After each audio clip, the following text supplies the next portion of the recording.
गरिबानं, धर्म टिकवला गरिबानं, आणि वारकरी संप्रदाय वाढवला आणि टिकवलाय गरिबांनीच. श्रीमंतांच्या गळ्यात माळाय नालायकांच्या, त्यांना गो हरिपाठी. देश जरी सांभाळला तर मिलिटरीत पोरग कुणाचं आहे? 288 मध्ये एकाही आमदाराचं पोरग मिलिटरीत नाही.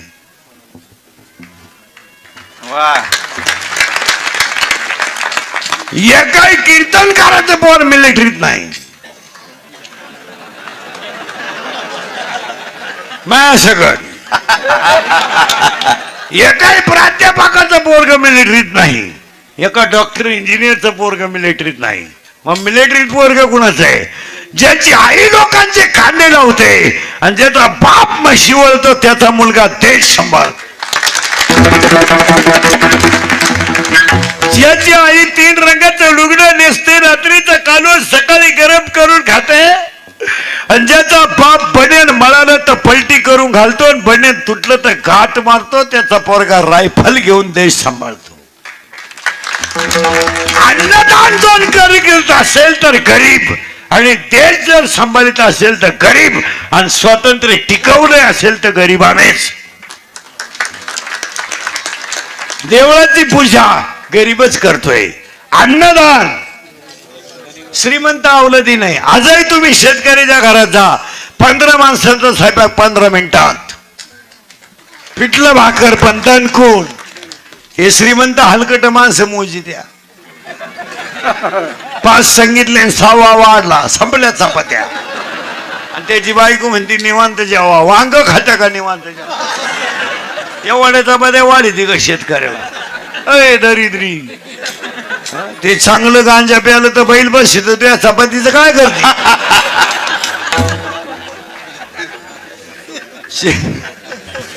शेतकऱ्याच्या बायला चहा ठेवायला, शेतकऱ्याच्या बायला चहा ठेवायला तांब्याभर पाणी पातेलत होती. ती घाबरत नाही, ती कर्णाची बायको आहे.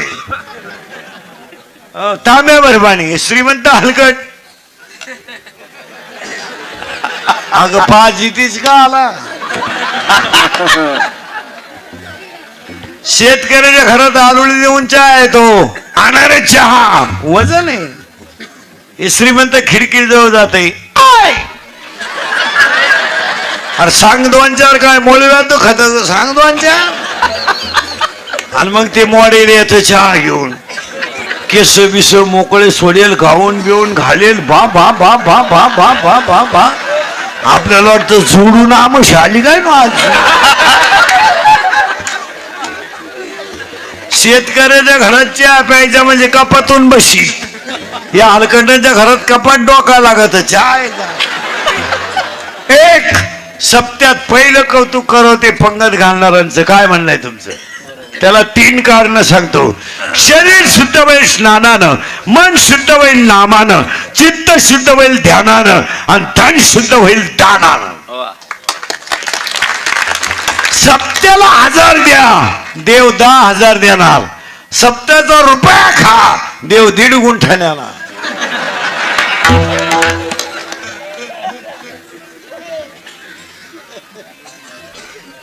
मग ज्या नोकरीवाल्यांनी पैसा नीतीनं वापरला नाही, कार्यक्रम झाला.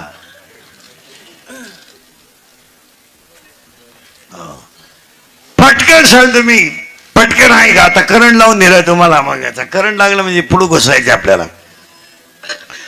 पहिलं कौतुक करावं ते पंगत घालणारांचं, दुसरं कौतुक करावं ते पंक्तीला येणारांचं. तुम्ही म्हणाल का पंगत कुणी घालील? जेव्हा माणसं नको. आणि ऐकणाऱ्या लोकांना सांगून ठेवतो, तुमच्या गावचं भाग्य आहे 36 वर्ष सप्त्याला झाले. हे भाग्य आहे. फक्त एक सांगतो तुम्हाला, ध्यानात ठेवा. अन्नदान करा आणि पंक्तीला रोज जेवायला येत जा. लग्नाला तुम्हाला नाही बोलवलं तर जाऊ नका, इतर ठिकाण करा. तू कोणलाही देऊन टाक, मला नको. कारण विनोद समजू नका, कारण विनोद समजू नका. कारण तो काही जरी झाला तर तिचा बाप आहे, आपला भाऊ आहे. तो मुलीचीच बाजू घेणार. भांडण झाल्यावर तो मुलीचीच बाजू घेणार. कोणता बाप बहिणीची बाजू घेईल? कसा घेईल?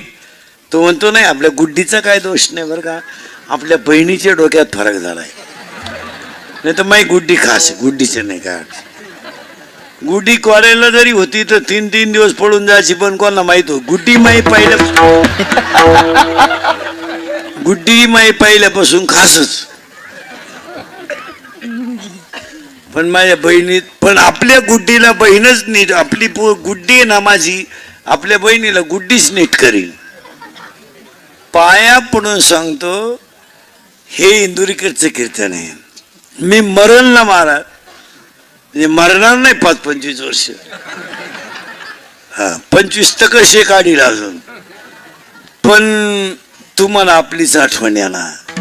तुम्हाला आता इंदुरीकरला काय नाव ठेवायचं तेवढं ठेवा. तुम्ही मला हलकट म्हणा, बेशरम म्हणा, घोडा लावा, माग पुढं लावायचं, तोंडावर लावा, काही म्हणा, पण मी बोलतोय सत्तेचे. यावर तुमचं काय मत आहे? तुम्हाला राग येईल. कीर्तनामध्ये 25 बाया अशा निघतील, आत्ता माया पुढे बसेल. आत्ता का तुम्ही तुमच्या सख्या भावाशी बोलत नाहीत, अशा 25 येत्या. त्यात लबाड बोलायचं नाही, मला नाव सांगायला लावू नका.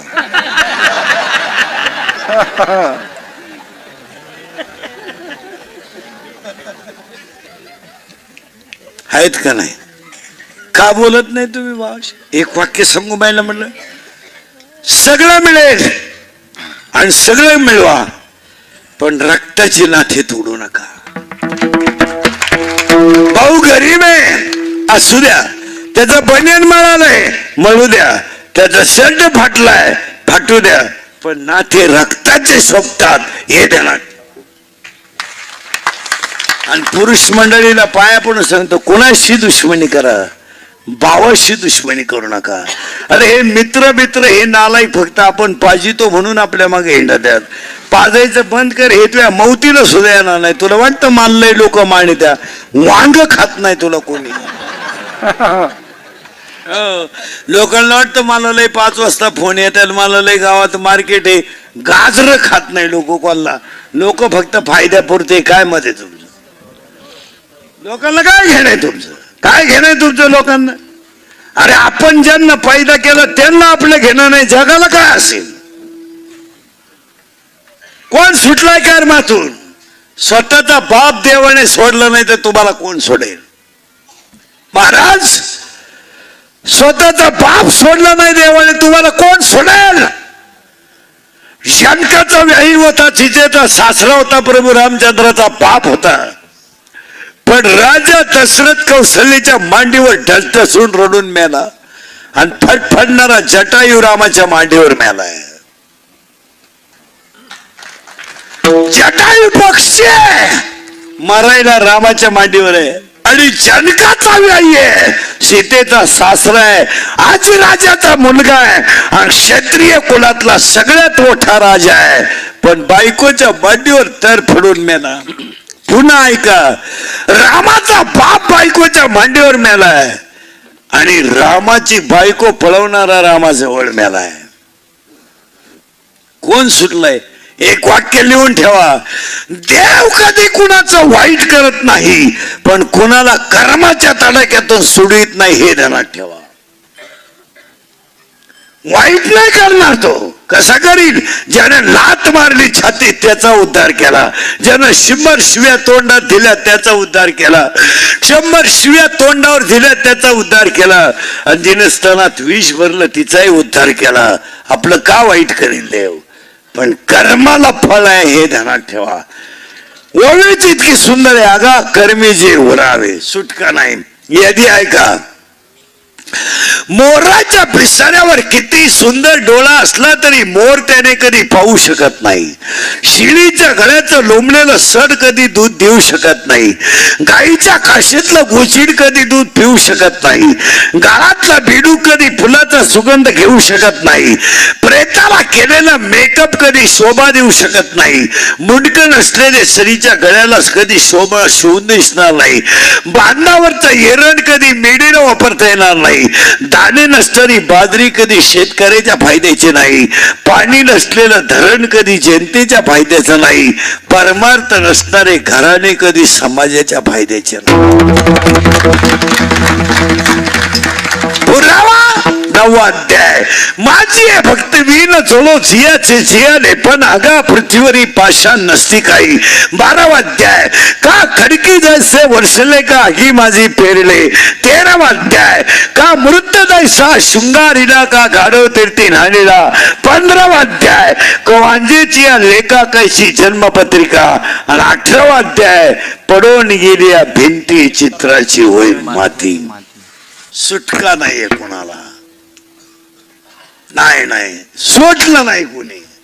लोकांना वाटतं बा आम्ही घमेंड ते. 300 फूट जमिनीतला बोर सुद्धा कधी कधी फुफुटा आणतो. वाक्य सांगा. हायवेला ज्यांनी जमिनी विकल्या आणि ज्यांनी घेऊन हॉटेल टाकली, जमिनीचे मालक त्या हॉटेलमध्ये वेटर आहेत.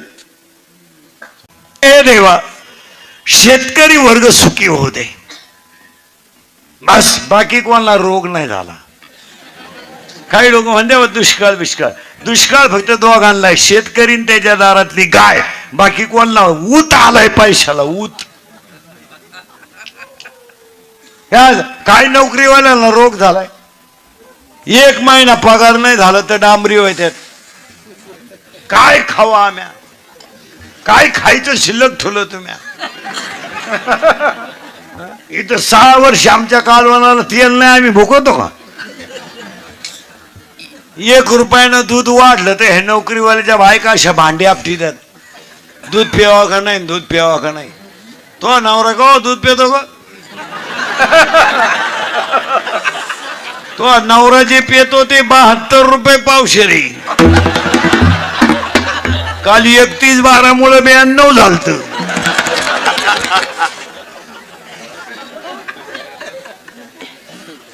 अर्धा लिटर दूध घेते तर बार दूधवाल्याला जाम करती. पॅन्ट टाकलं. अगं मागच्याच महिन्याचे पैसे दिले नाही काय बोलत ती. पॅन्ट टाकलं आणि नवरा जेव्हा बसला का पाणी नेऊन देते. पाणी टाका. पाणी कमी पडू देऊ नका. पाणी टाका. अजून लय घाण वास येतो. पाणी टाका. एवढी घाण पेता का तुम्ही. पाणी टाका. पाणी कमी पडलं तर तुम्ही अखेरात मला पाप्याला त्रास द्याल. पाणी टाका.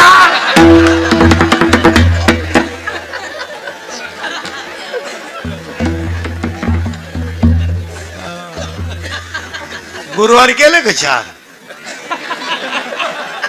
बरं झालं. काही फरक पडला का. बावळ्याचा बाजार नाही. पार्वतीनं गुरुवार केला, शंकर धाब्यावर जावला. काय उपयोग झाला. पार्वतीचा दणका उठला. दुर्गे दुर्गट भारी. शंकर म्हणतो लिंबू पीळ.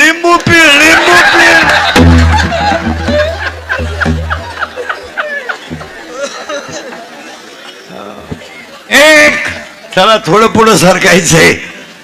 आपलं कीर्तन ऐकलं सुधरत नाही 2-4 दिवस माणसाला. काय बधीर होत ते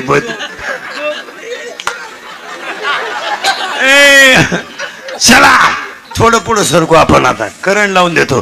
फक्त 5-6 प्रार्थना करू देवाकडं. कारण त्या मानाने जाऊ द्या महाराज, पण गावातल्या मंडळीचं कौतुक करावं ते एवढं की एवढा धार्मिक कार्यक्रम 36 वर्ष लावून धरला. हे कौतुक करायची गोष्ट आहे. कारण चांगली कामं करताना गावात त्रास होतो. पण आपण केलं असं म्हणायचं नाही. विठेवरच्या पांडुरंगानं करून घेतलं. आपण फक्त निमित्त होतो. आपण 36 वर्ष